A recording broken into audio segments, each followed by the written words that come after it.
देश दुनिया की सारी बड़ी खबरें के सामने सबसे बड़ी आपको बताएंगे 45 दिनों का कांग्रेस का कार्यक्रम हो गया है लॉन्च। बताएंगे कहां किस तरीके से देशव्यापी आंदोलन को लेकर हवा बना रही है कांग्रेस पार्टी दोस्तों, और 45 दिनों तक होगा किस तरीके का संघर्ष, डिटेल में जानकारी अब तक पहुंचाएंगे और बताएंगे क्या मनरेगा बचाओ संग्राम का है पूरा कार्यक्रम और महात्मा गांधी अंबेडकर जी को लेकर किस तरीके की नीति के साथ पार्टी आगे बढ़ रही है, डिटेल में जानकारी अब तक पहुंचाएंगे दोस्तों। इसी के साथ में अचानक से प्रियंका गांधी को कांग्रेस पार्टी ने संगठन के अंदर एक बड़ी जिम्मेदारी दी है दोस्तों, बताएंगे क्या है पूरा मामला। इसी के साथ में मोहन भागवत ने आरएसएस की ही जमकर बेइज्जती करवाई है दोस्तों, बताएंगे क्या है पूरा मामला। इसी के साथ में बांग्लादेश के साथ भारत के संबंधों को लेकर भी नई अपडेट सामने आ रही है। इसी के साथ में बताएंगे कैसे न्यूयॉर्क के मेयर ममदानी ने उमर खालिद को पत्र लिखा था दोस्तों, जिसके बाद उमर खालिद को लेकर अब एक बार फिर से सुनवाई 5 तारीख को होने वाली है। बताएंगे इसके पीछे क्या है बड़ा कारण, और अजीत पवार और बीजेपी के बीच में भ्रष्टाचार को लेकर एक दूसरे पर जमकर कीचड़ फेंका जाना शुरू कर दिया गया है दोस्तों। एक करके चलेंगे आज की सारी बड़ी अपडेट, सारी बड़ी जानकारी अब तक पहुंचाएंगे। लेकिन उससे पहले अगर आप भी मानते हैं कि कांग्रेस पार्टी के देशव्यापी संग्राम शुरू किए जाना एक सकारात्मक कदम है तो इस वीडियो को लाइक करके लाल बटन दबाकर चैनल को सब्सक्राइब करके बेल आइकन दबाकर कमेंट बॉक्स में अपनी राय जरूर लिख कर बताएगा दोस्तों। ज्यादा से ज्यादा वीडियो को शेयर कीजिएगा। चलते हैं सबसे पहले सबसे बड़ी ब्रेकिंग न्यूज अपडेट की तरफ, जहां पर कांग्रेस पार्टी ने मनरेगा बचाओ संग्राम का ऐलान कर दिया है। पार्टी की ओर से मनरेगा बचाओ संग्राम का ऐलान करते हुए 45 दिन का पूरा रोड मैप तैयार कर लिया गया है। ये नया कानून जो लेकर आई है बीजेपी की सरकार, जिसे वीबीजी रामजी योजना बोला जा रहा है, इस योजना का विरोध करते हुए पुराना एमजी नरेगा योजना यानी 100 दिनों के गारंटी रोजगार योजना को वापस लाने की मांग की गई है दोस्तों। इसके पीछे कांग्रेस पार्टी ने पंचायतों को कमजोर किया जाना बड़ा कारण बताया है। संघीय ढांचे और संविधान की भावना के खिलाफ एमजी नरेगा को हटाकर वीबीजी रामजी योजना लेकर आया गया है। और पहले 100 दिनों का रोजगार लोगों के लिए एक अधिकार हुआ करता था, लोग कभी भी उस अधिकार को हासिल कर सकते थे, लेकिन अब सप्लाई ड्रिवन बना दिया गया है, यानी लोगों का अधिकार खत्म कर दिया गया है दोस्तों। इन्हीं कारणों से विरोध करते हुए कांग्रेस पार्टी मैदान में उतर रही है। ऐसे में पहला चरण जो होगा वो 10 जनवरी से लेकर 25 फरवरी के बीच में होगा। 45 दिनों का ये पूरा प्रोग्राम, जिसमें ब्लॉक से लेकर जिला, राज्य और राष्ट्रीय स्तर पर धरना होगा, घेराव होगा, पदयात्रा और रैली निकाली जाएगी। अभियान का नाम रखा गया है मनरेगा बचाओ संग्राम। इस पूरे संग्राम के दौरान विपक्षी पार्टियों को भी साथ में लिया जाएगा, यानी अन्य जो इंडिया गठबंधन की विपक्षी पार्टी है उनको साथ में लिया जाएगा। साथ साथ उनकी जो सरकारें हैं, यानी इंडिया गठबंधन की पार्टियों की जो सरकारें हैं, उनका समर्थन लेने के लिए भी मुहिम चलाई जाएगी। और मनरेगा बचाओ अभियान में कांग्रेस पार्टी विपक्ष को साथ में लेकर सुप्रीम कोर्ट से लेकर हाई कोर्ट तक रास्ता अपनाना चाहती है। और मनरेगा योजना के लिए कांग्रेस पार्टी पूरी तरीके से प्रतिबद्ध है कि इस आंदोलन को आगे बढ़ाया जाएगा और मनरेगा को बचाया जाएगा, क्योंकि इससे ग्रामीण अर्थव्यवस्था यानी गांव की अर्थव्यवस्था नहीं रहती है। कोरोना के टाइम में सबने देखा था कि शहर में जहां पर एक और पलायन हुआ था और जमकर अर्थव्यवस्था पूरी तरीके से धाराशाही हो गई थी, लेकिन गांव के अंदर अर्थव्यवस्था लगातार चलती रही। कारण सबसे बड़ा मनरेगा योजना था, आज उसी की हत्या की जा रही है। इन्हीं मामलों पर जोरदार तरीके से विरोध शुरू हुआ है दोस्तों। अगर आप भी मानते हैं कि कांग्रेस पार्टी का यह आंदोलन एकदम सही है, इसी आंदोलन के इर्द गिर्द 26 तारीख को किसानों का भी आंदोलन, संयुक्त किसान मोर्चा का आंदोलन होने जा रहा है दोस्तों, तो वो इस आंदोलन से जुड़ेगा और इसके बाद अलग अलग तरीके के स्ट्राइक शुरू किए जाएंगे देश भर के अंदर। मजदूर संगठनों ने कहा है कि वो 4 लेबर कोड बिल का विरोध करने के लिए मैदान में उतरेंगे और 22 फरवरी से वह भी विरोध शुरू होने वाला है। और कांग्रेस पार्टी के साथ तकरीबन 1 हफ्ते तक मजदूर संगठन का विरोध भी शुरू होता हुआ नजर आएगा दोस्तों। आप लोग अपनी राय जरूर लिखकर बताएगा अगर आप भी मानते हैं कि सभी संगठनों को एक साथ आकर हर मुद्दे पर एक कॉमन प्लेटफॉर्म पर आकर एक बड़ा आंदोलन करना चाहिए, तो लिखकर जरूर बताएगा। चलते हैं एक और बड़ी खबर की तरफ दोस्तों, जहां पर आरएसएस के प्रमुख मोहन भागवत अचानक से आरएसएस को लेकर ऐसी बातें बोल रहे हैं जिससे आरएसएस वालों की ही जमकर बेइज्जती हो रही है दोस्तों, और पूरी तरीके से कंफ्यूज हो चुके हैं दोस्तों। दरअसल खबर यह है कि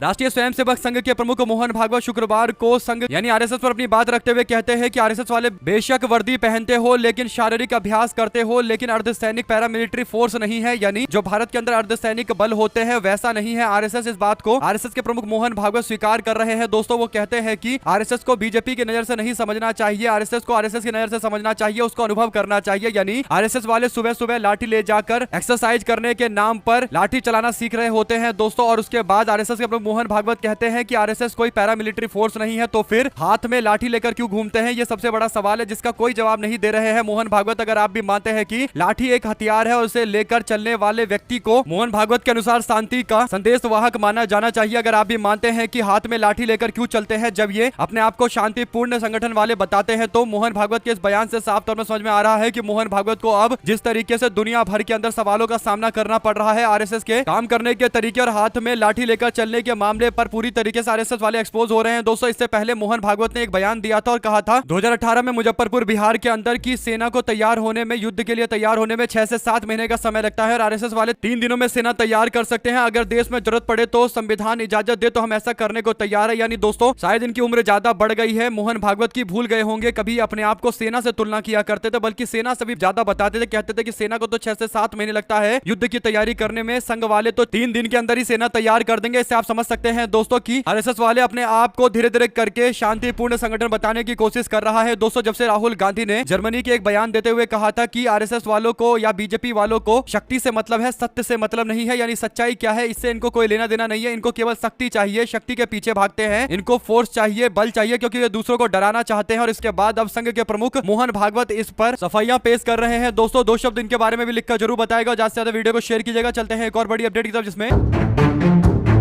पहली बार कांग्रेस पार्टी प्रियंका गांधी की संगठन में एक बड़ी जिम्मेदारी तय कर रही है। दोस्तों पार्टी की ओर से प्रियंका गांधी को असम विधानसभा चुनाव यानी आने वाले 5 विधानसभा चुनाव में सबसे मुश्किल चुनाव में उम्मीदवार चयन की जिम्मेदारी दी गई है। कांग्रेस पार्टी का कौन सा उम्मीदवार विधानसभा का चुनाव लड़ेगा ये तय करेंगी प्रियंका गांधी। उनको पार्टी ने उम्मीदवार चयन समिति का अध्यक्ष बनाया है और केंद्रीय नेतृत्व को उन्होंने इस बात के लिए धन्यवाद भी दिया है। गौरव गोगोई ने कहा कि यह नियुक्ति असम के अंदर कांग्रेस पार्टी के लिए बहुत महत्वपूर्ण है, आशाजनक कदम उठाया जाएगा। इस जिम्मेदारी के लिए प्रियंका गांधी जी का हार्दिक स्वागत और अभिनंदन। पार्टी की ओर से प्रियंका गांधी को उम्मीदवारों के स्क्रीनिंग कमेटी का हेड बनाया गया है। उनके साथ में मेंबर के तौर पर सप्तागिरी शंकर मौजूद रहेंगे और इमरान मसूद भी मेंबर के तौर पर होंगे और श्री वेला प्रसाद को भी मेंबर बनाया जा रहा है। यानी 4 लोगों की एक कमेटी बनाई गई है जिसमें प्रियंका गांधी चेयरपर्सन के तौर पर जिम्मेदारी संभालेंगी और सहारनपुर के सांसद इमरान मसूद भी हैं। इसका सीधा मतलब यह है कि उत्तर प्रदेश वाला फॉर्मूला असम के चुनाव में लगाया जाएगा। दोस्तों असम विधानसभा चुनाव से पहले बीजेपी वाले इतने ज्यादा डरे हुए हैं कि अचानक से भारतीय जनता पार्टी का मुख्यमंत्री हिमंत बिस्वा शर्मा जो अब तक हिंदू मुस्लिम वाली टिप्पणियां कर रहा था, वो अचानक से आकर महिलाओं के अकाउंट में असम के त्योहार बोहाग बिहू से पहले 8,000 रुपए पहुंचा दिए जाएंगे। यानी 37 लाख महिलाओं को 8,000 रुपए अकाउंट में दिया जाएगा। कारण यह है कि अब असम के चुनाव में बीजेपी को लग रहा है कि वो बुरी तरीके से फंस गए हैं। जुबिन गर्ग का बड़ा मामला सामने आया था और उसके बाद एससी समाज के लोग जोरदार तरीके से विरोध करते हुए एसटी स्टेटस की मांग कर रहे हैं और इन्हीं कारणों से चौतरफा फंसी भारतीय जनता पार्टी अब 8,000 रुपए अकाउंट में देने की बातें कर रही है। यानी बिहार की तरह चुनाव को स्वीप करने के लिए ये पैसे दिए जा रहे हैं। ऐसे में प्रियंका गांधी को स्क्रीनिंग कमेटी का हेड बनाकर पार्टी की ओर से भी स्पष्ट संकेत दिया गया है और पार्टी के नेताओं को, खासकर वे लोग जो पार्टी की गतिविधियों में कुछ ना कुछ गड़बड़ी करते हैं, उनको मैसेज दिया गया है कि अब कोई गड़बड़ी नहीं होगी, उम्मीदवारों का चयन एकदम सही तरीके से होगा और प्रियंका गांधी तय करेंगी कि कौन उम्मीदवार कहां से चुनाव लड़ेगा। अगर आप भी मानते हैं कि 5 राज्य जिसमें केरला, असम, तमिलनाडु, पश्चिम बंगाल और पुडुचेरी है, इनमें से असम सबसे मुश्किल है कांग्रेस पार्टी के लिए चुनाव, ये बात सब स्वीकार करते हैं और प्रियंका गांधी को जिम्मेदारी देना अपने आप में उन पर भरोसा जताने जैसा है। तो अपनी राय जरूर लेकर बताएगा। दोस्तों इसी के साथ में चलते हैं एक और बड़ी अपडेट जिसमें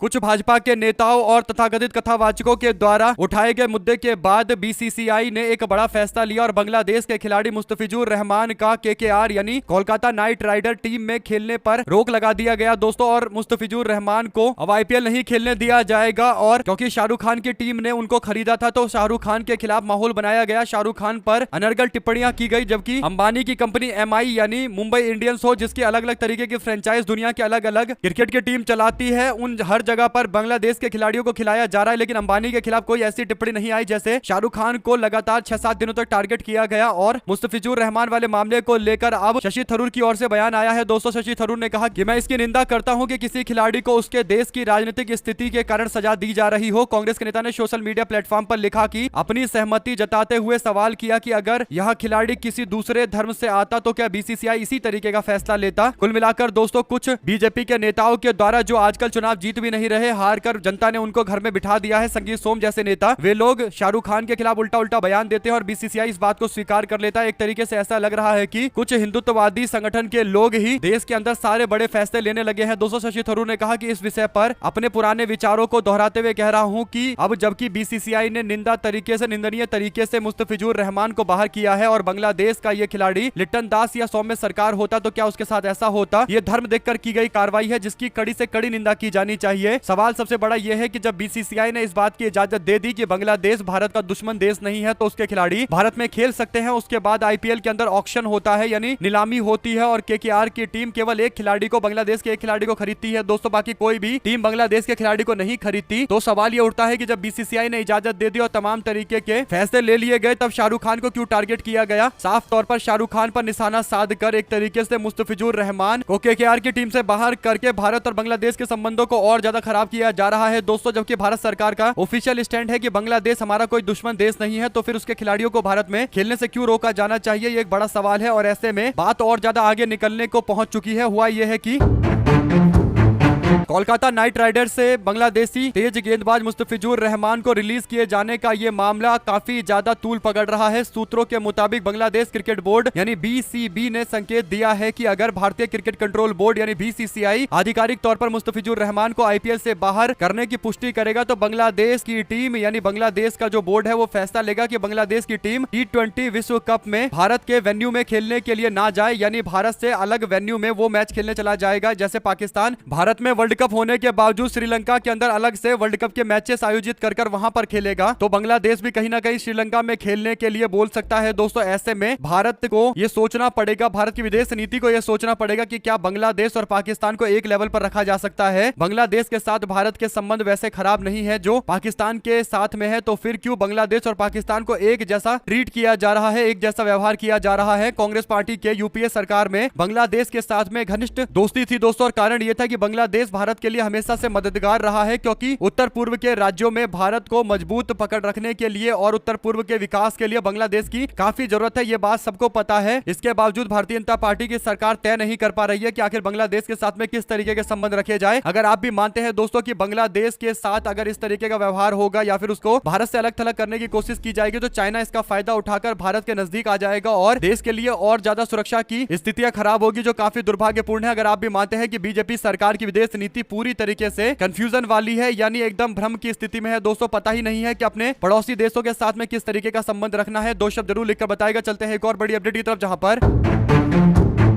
अमेरिका के न्यूयॉर्क के मेयर ममदानी के द्वारा उमर खालिद को लिखे गए पत्र के बाद अब एक अपडेट आई है सुप्रीम कोर्ट से जुड़ी हुई, जहां पर 2020 के दिल्ली दंगों की साजिश से जुड़े मामले में आरोपी बनाए गए उमर खालिद, शर्जील इमाम और गुलफिजा फातिमा के साथ साथ मिरान हैदर और शादाब अहमद और मोहम्मद सलीम खान की जमानत याचिकाओं पर 5 जनवरी को फैसला सुनाया जाएगा। न्यायमूर्ति अरविंद कुमार और न्यायमूर्ति NV अंजारिया की पीठ ने इन याचिकाओं पर आदेश पारित करने का फैसला लिया है। अब देखते हैं 5 तारीख को क्या फैसला आता है। लेकिन अचानक से अब ये जो मामला सामने आया दोस्तों उमर खालिद से जुड़ा हुआ, इससे पता चल रहा है कि कहीं ना कहीं दुनिया भर के देशों के लोगों के द्वारा जो प्रतिक्रियाएं दी जा रही है और न्यूयॉर्क का मेयर ममदानी अगर इस बात को बोल रहे हैं तो ये मैसेज दूर तक जा रहा है। इन्हीं कारणों से अब उमर खालिद की जमानत को लेकर जल्द बड़ा फैसला 5 तारीख को फैसला यानी कल सामने आ सकता है, और जो उम्मीद है उसके अनुसार इनको अब छोड़ने का टाइम आ चुका है। अगर आप भी मानते हैं कि अगर इतने दिनों तक जेल में रखकर अपराध साबित नहीं हुआ तो साफ तौर पर उमर खालिद के साथ ये हो रहा अन्याय है। अपनी राय जरूर लिखकर बताएगा दोस्तों, ज्यादा से ज्यादा वीडियो को शेयर कीजिएगा। चलते हैं एक और बड़ी अपडेट की तरफ, जहां पर खुलकर एक दूसरे पर कीचड़ उछालने लगे हैं अजित पवार और भारतीय जनता पार्टी के लोग। महाराष्ट्र के निकाय चुनाव के बीच में महायुति गठबंधन के अंदर झगड़ा इतना ज्यादा बढ़ गया दोस्तों कि दोनों एक दूसरे को एक्सपोज करने लगे। महाराष्ट्र सरकार में डिप्टी सीएम अजित पवार ने शुक्रवार को पिपड़ी चिचवड़ में प्रेस कॉन्फ्रेंस के दौरान कहा कि जिन लोगों ने कभी मुझ पर 70,000 करोड़ के घोटाले का आरोप, सिंचाई घोटाले का आरोप लगाए थे, वे आज लोग मेरे साथ में सत्ता में बैठे हुए हैं। सिर्फ आरोप लगाने से कोई व्यक्ति दोषी साबित नहीं हो जाता। इस पर बीजेपी के नेता ने टिप्पणी की दोस्तों, और भाजपा के प्रदेश अध्यक्ष रविंद्र चव्हाण कहते हैं कि अजित पवार अपनी गिरेबान में झांके, अगर मैंने बोलना शुरू कर दिया तो मुश्किलें पड़ जाएंगी और मुश्किलें इतनी ज्यादा बढ़ जाएंगी कि उसका फिर कोई लिमिट नहीं रहेगा। महाराष्ट्र की राजनीति में उप मुख्यमंत्री अजित पवार ने बीजेपी पर बड़ा निशाना साधते हुए एक सार्वजनिक कार्यक्रम के दौरान भारतीय जनता पार्टी पर पिछड़ी चिचवड़ के अंदर महानगर पालिका में जमकर पैसे लुटाए जाने के आरोप लगाए और खुलेआम लूट मचाए जाने के आरोप लगाते हुए कहा गया कि बीजेपी वाले हफ्ताखोरी करते हैं, मेरे पास सारे सबूत है। उन्होंने अपने बयान से सीधे तौर पर बीजेपी पर निशाना साधा है दोस्तों, यानी एक दूसरे को भ्रष्टाचारी, दूसरा पहले को रिश्वतखोर और हफ्ताखोर बता रहा है, और ये दोनों गठबंधन का हिस्सा बने हुए हैं। इससे समझ में आता है कि ये लोग साम दाम दंड भेद करके यानी एक दूसरे की छवि खराब करके भी अगर चुनाव में जीत मिले तो करने के लिए तैयार है, और सत्ता में तो दोनों साथ में बने रहेंगे। तो इसका सीधा मतलब यह है कि अगर इनकी दोस्ती नेचुरल तरीके से नहीं है, यानी अगर विचारधारा के आधार पर इन्होंने गठबंधन नहीं किया है, तो ये लोग तो उल्टी विचारधारा के साथ सरकार चला रहे हैं, यानी एकदम उल्टी अपोजिट विचारधारा है। तो इसका मतलब क्या, बीजेपी वाले अजित पवार को रिश्वतखोरी करने दे रहे हैं, और क्या अजित पवार भारतीय जनता पार्टी को हफ्ताखोरी करने दे रहे हैं, और दोनों मिलकर राज्य की जनता को लूट रहे हैं, क्योंकि दोनों एक दूसरे पर आरोप लगा रहे हैं। तो इसका मतलब बीजेपी सही है तो फिर अजित पवार रिश्वतखोर है, अजित पवार सही है तो भाजपा वाले हफ्ताखोरी और रिश्वतखोरी कर रहे हैं, भ्रष्टाचारी है। तो ऐसे में ये दोनों एक दूसरे पर एक ना एक तरीके से बताने की कोशिश कर रहे हैं कि जनता के पैसे जमकर दोनों मिलकर लूट रहे हैं। दोनों भाई एक तरीके से पैसे की लूट मचाए पड़े हैं और इनको विचारधारा से कोई लेना देना नहीं है, और एकता केवल इसी बात पर बनी होगी कि दोनों मिलकर लूटते हैं। भाजपा के हिसाब से अजित पवार करप्ट आदमी है और अजित पवार के हिसाब से बीजेपी वाले रिश्वतखोर है, तो दोनों मिलकर जनता को मूर्ख बना रहे हैं और जमकर जनता को लूट रहे हैं। कैसा माना जाना चाहिए, आपकी क्या राय है दोस्तों, लिखकर जरूर बताएगा। चलते हैं एक और अपडेट की तरफ, जहां पर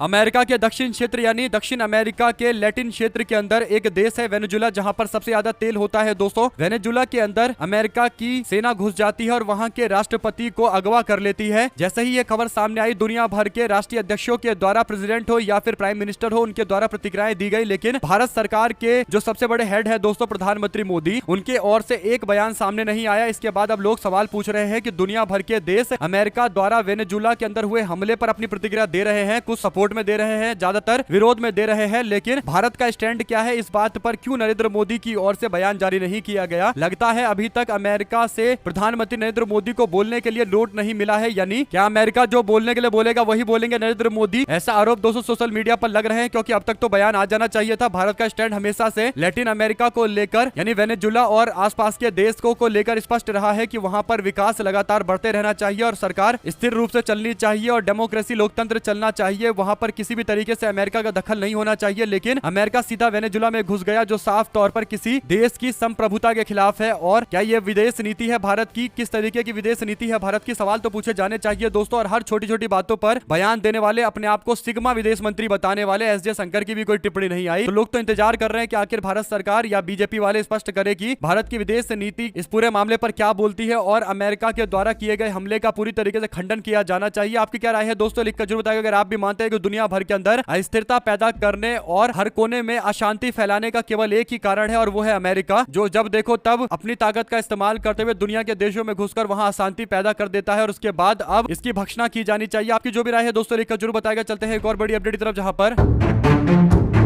महानगर पालिका के चुनाव होने जा रहे हैं। 15 तारीख को वोट डाले जाएंगे, लेकिन उससे पहले हेरा फेरी का काम शुरू हो गया है। जो अपडेट है उसके अनुसार बीजेपी और महायुति गठबंधन के सहयोगियों ने 68 सीटों पर निर्विरोध चुनाव जीत लिया। इसमें अकेले बीजेपी के 44 उम्मीदवार चुनाव जीत गए। उप मुख्यमंत्री एकनाथ शिंदे के नेतृत्व वाली शिवसेना के 22 और उप मुख्यमंत्री अजित पवार गुट के 2 उम्मीदवार चुनाव जीत गए। सवाल सबसे बड़ा यह है कि बिना चुनाव हुए अगर निर्विरोध चुनाव जीता जा रहा है तो इसका सीधा मतलब यह है कि जो सामने वाला विरोधी उम्मीदवार होगा उसको डरा धमकाकर उसका नॉमिनेशन वापस करवाया गया होगा। अगर 1 सीट पर ऐसा होता, 2 पर ऐसा होता, 5 पर ऐसा होता, तब भी माना जाता कि हो सकता है कि इन सीटों पर सामने वाले उम्मीदवार ने सम्मान में कि बीजेपी की ओर से कोई बहुत बड़ी महानुभूति आई है चुनाव लड़ने के लिए, तो उन्होंने अपना नाम वापस ले लिया होगा, सम्मान में नाम वापस ले लिया होगा। लेकिन 68 सीटों पर नाम वापस लेना ये बिना किसी लालच, दबाव और तंत्र के इस्तेमाल के बिना हो ही नहीं सकता है। यानी सरकारी तंत्र का दुरुपयोग खुलेआम किया गया होगा। चुनाव आयोग ने इस मामले पर राज्य चुनाव आयोग को आदेश दिया। उन्होंने हर नगर निकायों से रिपोर्ट मांगी है। हालांकि रिपोर्ट से क्या पता चलेगा कुछ समझ में नहीं आएगा, लेकिन एक बात तय है दोस्तों कि ये खुलेआम धांधली की जा रही है। 68 सीटों पर उम्मीदवारों का नाम वापस हो जाना ये अपने आप में अप्रत्याशित है। चुनाव आयोग को तो इस पर तत्काल प्रभाव से इलेक्शन को रुकवाना चाहिए और ये प्रयास करना चाहिए कि इलेक्शन निष्पक्ष तरीके से हो। और ये जो बार बार नाम वापस लिए जा रही है, साफ तौर पर दोस्तों दबाव में लिया जा रहा होगा, क्योंकि राज्य में बीजेपी की सरकार चल रही है और राज्य की मशीनरी जानते हैं जिसके कंट्रोल में होती है, निकाय चुनाव में वही डराने धमकाने का काम करता है। अपनी राय जरूर लिखकर बताएगा। चलते हैं एक और बड़ी अपडेट दोस्तों, जिसमें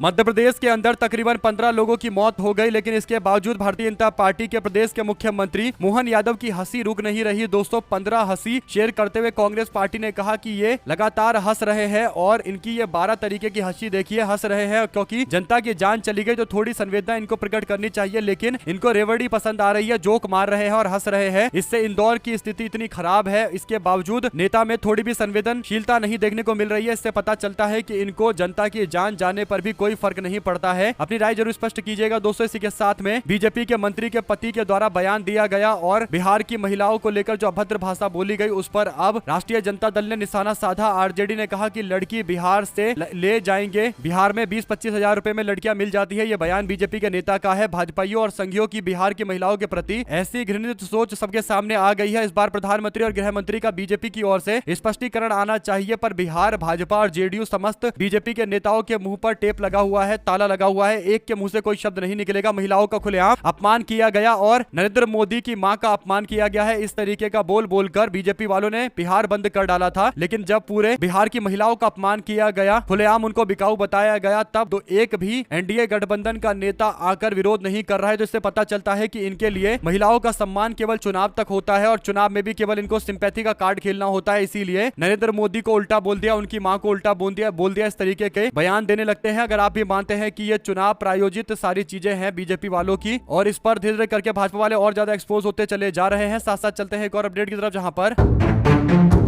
कर्नाटक के सीएम सिद्धरमैया ने मनरेगा स्कीम की जगह लाए गए विकसित भारत गारंटी रोजगार आजीविका मिशन यानी वीबी रामजी योजना की आलोचना की है। उन्होंने कहा कि महात्मा गांधी को पहली बार गोडसे ने मारा था, लेकिन मनरेगा को खत्म करके केंद्र सरकार ने दूसरी बार महात्मा गांधी को मारा है। बेंगलुरु के एक कार्यक्रम में सिद्धरमैया ने कहा कि मनरेगा का मकसद गरीब और छोटे किसानों को फायदा पहुंचाना था, लेकिन मोदी सरकार ने राज्यों से सलाह किए बिना यह फैसला लिया जो तानाशाही का रवैया दिखाता है। सिद्धरमैया ने बीजेपी और राष्ट्रीय स्वयंसेवक संघ पर महिलाओं और दलितों का विरोध करने का भी आरोप लगाया है। उन्होंने कहा कि मनरेगा को खत्म करके वे कॉर्पोरेट हितों की मदद कर रहे हैं और ग्रामीण आजीविकाओं को नष्ट कर रहे हैं। वीबी रामजी बिल खत्म कर मनरेगा स्कीम को फिर से शुरू करने की जरूरत है। आप लोग इस पर क्या राय देना चाहते हैं लिखकर जरूर बताएगा और ज्यादा से ज्यादा वीडियो को शेयर कीजिएगा ताकि पल पल की पूरी अपडेट आप लोग तक लगातार इसी तरीके से पहुंचती रहे। वहीं पर बीजेपी के नेता ने कांग्रेस के लीडर विजय वेट्टीवार के खिलाफ पुलिस में शिकायत दी है, मानहानि का नोटिस भेजा है। कांग्रेस के वरिष्ठ नेता विजय वेट्टीवार के खिलाफ वाशिम पुलिस थाने में शिकायत दर्ज करवाई गई है। यह शिकायत भारतीय जनता पार्टी की ओर से दर्ज कराई गई है। साथ ही बीजेपी के नेता राजू पाटिल राज्य ने वेट्टीवार को 100 करोड़ रुपए के मानहानि का कानूनी नोटिस भेजा है। राजू पाटिल राज्य पर लगाया था गंभीर आरोप। आप लोग इस पूरे मामले पर क्या राय देना चाहते हैं लिखकर जरूर बताएगा। हमारे साथ लगातार जुड़े रहें दोस्तों का बहुत बहुत धन्यवाद। आप लोग देख रहे थे आपका जय हिंद जवाहर। ज्यादा से ज्यादा वीडियो को शेयर कीजिए। बहुत